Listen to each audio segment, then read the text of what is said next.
ઓમ શ્રી ગણેશાય નમઃ. જય શ્રી કૃષ્ણ મિત્રો. આજે આપણે સાંભળીશું ગણપતિજીના લગ્નની વાર્તા. ગણપતિજીએ તેમના લગ્ન માટે શું શું કર્યું હતું ત્યારે તેના લગ્ન થયા. તો આ સરસ મજાની વાર્તા છે મિત્રો, પૂરી સાંભળજો. એક દિવસની વાત છે. ભગવાન શંકર અને માતા પાર્વતી એકબીજા સાથે વાર્તાલાપ કરી રહ્યા હતા. એવામાં ભગવાન ગણેશ ત્યાં આવે છે. એટલે ગણપતિજી બોલ્યા, શું વાત છે માતાજી, પિતાજી, તમે મને કેમ બોલાવ્યો? એટલે શંકર ભગવાન બોલ્યા, હા પુત્ર ગણેશ, તમારી માતા તમારા બંને ભાઈઓની ખૂબ ચિંતા કરી રહ્યા છે. તમારા બંને ભાઈના વિવાહ વિશે ચિંતા કરે છે. તમારી માતાની ઈચ્છા છે કે તમારા બંને ભાઈઓના લગ્ન જલ્દીથી જલ્દી થઈ જાય. એટલે ગણપતિજી બોલ્યા કે હે માતાશ્રી, હે પિતાજી, તમે મારી બિલકુલ જ ચિંતા ના કરશો. જે કારણથી મારા માતા પિતા હેરાન થાય, હું એ કારણ જ સમાપ્ત કરી દઈશ. મેં નિર્ણય કરી લીધો છે કે હું વિવાહ નહીં કરું. આટલું કહીને ભગવાન ગણેશ ત્યાંથી ચાલ્યા જાય છે.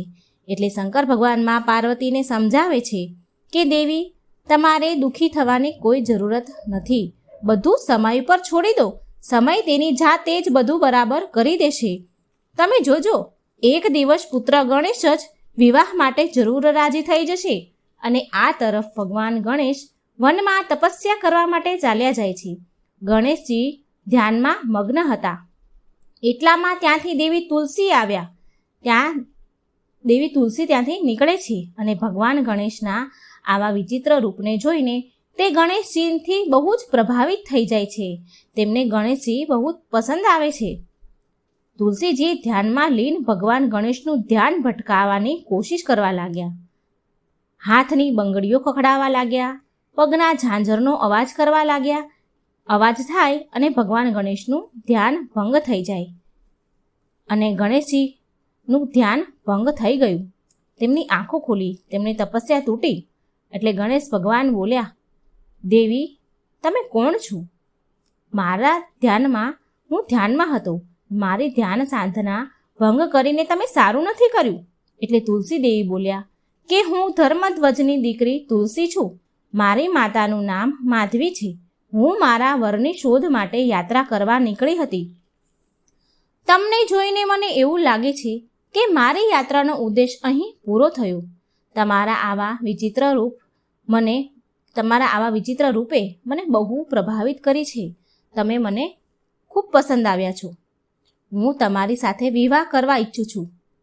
આ સાંભળી ગણપતિજી બોલ્યા કે નહીં નહીં દેવી, હું તમારી સાથે લગ્ન નહીં કરી શકું. મેં લગ્ન ન કરવાના પ્રણ લીધા છે. કૃપા કરીને તમે અહીંથી ચાલ્યા જાઓ. ભગવાન ગણેશ દેવી તુલસીજીને વિવાહ કરવાની ના કહી. એટલે આ વાતથી તુલસીજી બહુ ક્રોધિત થયા. તેમને બહુ ગુસ્સો આવ્યો. એટલે ગુસ્સામાં તુલસીજીએ ગણપતિ દાદાને શ્રાપ આપી દીધો. માં તુલસીએ શ્રાપ આપ્યો કે મારી સાથે તમે મને વિવાહ કરવાની ના પાડી, લગ્ન કરવાની ના કહી દીધી. પણ એક સમય એવો આવશે કે તમારા 2 લગ્ન થશે. 2 પત્નીઓ સાથે તમે તમારું જીવન વ્યતીત કરશો. તુલસીજીના શ્રાપ આપ્યાનો થોડો સમય આમ વીતી ગયો અને ભગવાન ગણેશની પણ હવે લગ્ન કરવાની ઈચ્છા થવા લાગી. પણ તે સમયે કોઈ પણ દેવી દેવતાઓ તેમની પુત્રીના વિવાહ ગણેશજી સાથે કોઈ કરવા માંગતું ન હતું.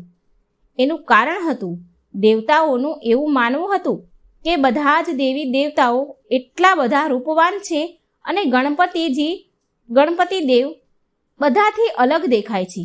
આ વિચિત્ર રૂપના કારણે તેમનાથી કોઈ લગ્ન કરવા ઈચ્છતું નહોતું. કોઈ લગ્ન કરવા જ માગતું જ નહોતું.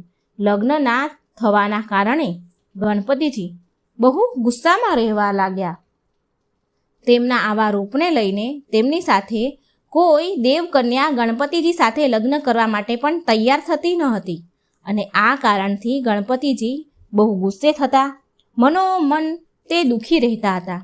અને જ્યારે પણ ગણેશજી અન્ય કોઈ દેવતાના લગ્નમાં જાય તો તેના મનમાં બહુ દુઃખ થાય. મનમાં એમને બહુ ગુસ્સો પણ આવે અને દુઃખ પણ લાગે.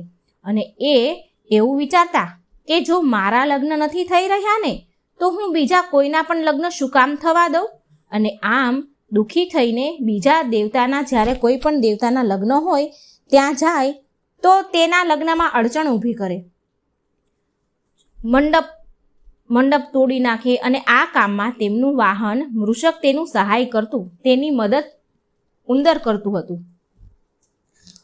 એ મૃષકજી ગણેશજીની આજ્ઞાનું પાલન કરીને વિવાહના મંડપનો નાશ કરી દે, નષ્ટ કરી દે, ઉથલ પાથલ મચાવી દે. જ્યાં લગ્ન હોય ત્યાં તો ઉથલ પાથલ મચાવી મૂકે અને અલગ અલગ રીતે મુશ્કેલીઓ, રૂકાવટો ઊભી કરે લગ્નમાં અને લગ્ન પૂરા થાય નહીં.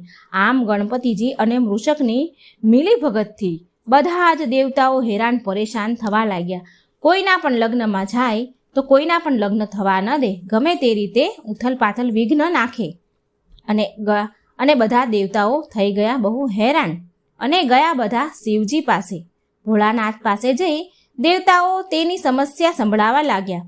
પણ આ સમસ્યાનું સમાધાન તો શંકર ભગવાન પાસે પણ ન હતું. એટલે શંકર પાર્વતીજીએ કહ્યું, બધા દેવતાને કહ્યું કે આ સમસ્યાનું સમાધાન તો બ્રહ્માજી જ કરી શકે. આ સાંભળી બધા દેવતાઓ બ્રહ્માજી પાસે ગયા. ત્યારે બ્રહ્માજીએ દેવતાઓની સમસ્યાનું સમાધાન કરવા માટે એમના યોગ બળથી એમને ધ્યાનમાં જોયું અને ધ્યાનમાં ત્યારે એ લીન હતા. થોડી વાર પછી બ્રહ્માજીએ આંખ ખોલી તો દેવતાઓ તેની સમસ્યા એમને કહી. એટલે બ્રહ્માજીએ દેવતાઓની સમસ્યાનો સમાધાન માટે તેમના યોગ બળથી 2 કન્યાઓ રિદ્ધિ અને સિદ્ધિને પ્રગટ કરી. આ બંને બ્રહ્માજીની માનસ પુત્રીઓ હતી. બંને પુત્રીઓ લઈને બ્રહ્માજી ગણપતિજી પાસે પહોંચ્યા અને બ્રહ્માજી બોલ્યા કે ગણપતિજી, તમારે મારી આ 2 પુત્રીને શિક્ષા આપવાની છે. ગણપતિજીએ શિક્ષા આપવા માટે તૈયાર થઈ ગયા. જ્યારે પણ મૂષક દ્વારા ગણપતિજી પાસે કોઈ લગ્નની સૂચના આવે ત્યારે રિદ્ધિ અને સિદ્ધિ ભગવાન ગણપતિનું ધ્યાન ભટકાવવાની કોશિશ કરવા લાગી. ધ્યાન ભટકાવવા માટે કોઈને કોઈ પ્રસંગ કહેવાનું શરૂ કરી દે, કોઈને કોઈ વાતમાં ઉલઝાવી દે. એટલે ભગવાન ગણેશનું ધ્યાન ભટકી જાય અને દેવતાના લગ્નમાં ન જાય અને દેવતાના લગ્ન પૂરા થાય. આમ કરવાથી બધા જ દેવતાના લગ્નોમાં કોઈ સંકટ કે રૂકાવટ વગર પૂરા થઈ જતા હતા.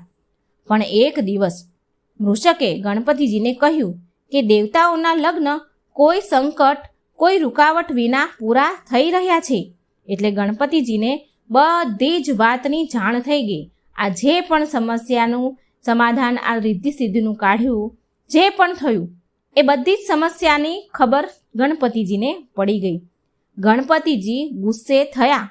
તે પહેલાં ગુસ્સે થાય એ પહેલાં બ્રહ્માજી ગણપતિજી પાસે આવ્યા, રિદ્ધિ અને સિદ્ધિને લઈને પહોંચી ગયા અને બ્રહ્માજીએ કહ્યું, ગણેશ, તમે સ્વયં પોતે રિદ્ધિ સિદ્ધિને શિક્ષા આપી છે. મને આ મારી રિદ્ધિ અને સિદ્ધિ માટે કોઈ યોગ્ય વર નથી મળી રહ્યો. કૃપા કરીને તમે મારી આ બંને પુત્રી રિદ્ધિ અને સિદ્ધિ સાથે વિવાહ કરી લો. આ પ્રસ્તાવ ગણેશજીએ બ્રહ્માજીનો સ્વીકાર કરી લીધો અને આ સાંભળીને ગણપતિજી પણ બહુ ખુશ થયા. એમને લગ્ન કરવાની ઈચ્છા હતી એ હવે પૂરી થવાની હતી.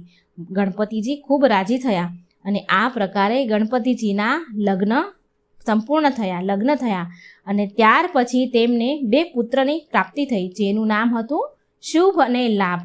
તો મિત્રો, આમ ગણપતિજીના લગ્ન થયા હતા. તો આ વાર્તા તમને કેવી લાગી? જો તમને સારી લાગે તો કમેન્ટ બોક્સમાં જરૂર લખજો. મારી વાર્તાઓ સારી લાગે તો ચેનલને સબસ્ક્રાઈબ કરજો, લાઈક કરજો, શેર કરજો.